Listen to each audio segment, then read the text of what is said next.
cinnamon cream molasses cookies. Let's see what's cooking. It's time for yoyomax12. Hello everyone, starting off with the dry ingredients. 2 1/4 cups of all-purpose flour, 1 teaspoon of ground ginger, half a teaspoon of salt, half a teaspoon of baking soda. Give that a stir and then set that aside. In another bowl, place 6 tablespoons of white sugar and 6 tablespoons of shortening, vegetable shortening. Blend those things together and then blend in 1 egg. Once that's combined, you'll add in 1/2 cup of molasses that's been warmed. And the reason you warm it just so that it blends up easier. And then you're going to gradually add the dry mixture a little bit at a time, maybe 2 or 3 additions, until you get kind of a soft crumbly dough.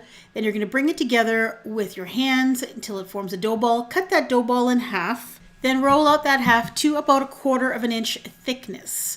Now I do mine between sheets of parchment paper just because it's less messy. You can do it right on your countertop. Just sprinkle it with some flour and flour up your rolling pin. Then you're going to cut out 2-inch rounds. So the bottom of the cookie is going to be just a plain round shape. And the top of the cookie is going to have a hole cut out in it, just kind of as a decoration. You don't have to put the holes in them if you don't want to. I just think they look really nice. Now the secret to this dough is to chill it before you try to remove your shapes. So I put it on a cookie sheet with the parchment paper right into the fridge or the freezer for 15-20 minutes. And then the dough will firm up a bit and it'll be so much easier to get those pieces off of the parchment and onto the cookie sheet. This way they'll stay nice and round, they won't tear, and they won't distort the shape. First batch I did, I made some with some small ones, but when these cookies bake, they expand a little, so the hole got really small. So the next batch, I used a larger hole cutter for the middle, kind of like a flower shape.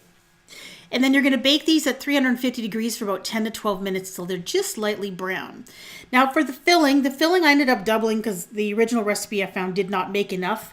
Basically, you have 2 tablespoons of butter, 2 cups of powdered sugar, 2 teaspoons of ground cinnamon, and enough warm water so that when you blend it, you get spreadable consistency.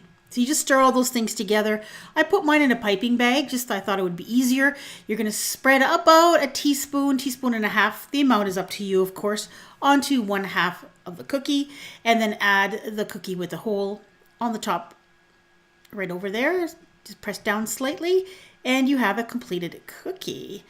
Now, if you don't want to use a piping bag, you can just spread it on with a spatula or a butter knife. That works as well.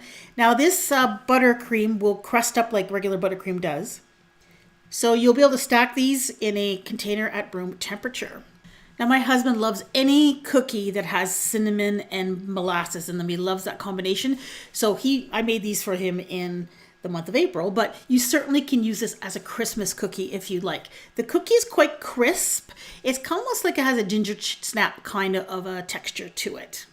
I make a lot of cookies. I have them on a playlist. In fact, I think there's about 130 different kind of cookies on this playlist. You will find a cookie that you will love. Go check it out. Thanks for watching.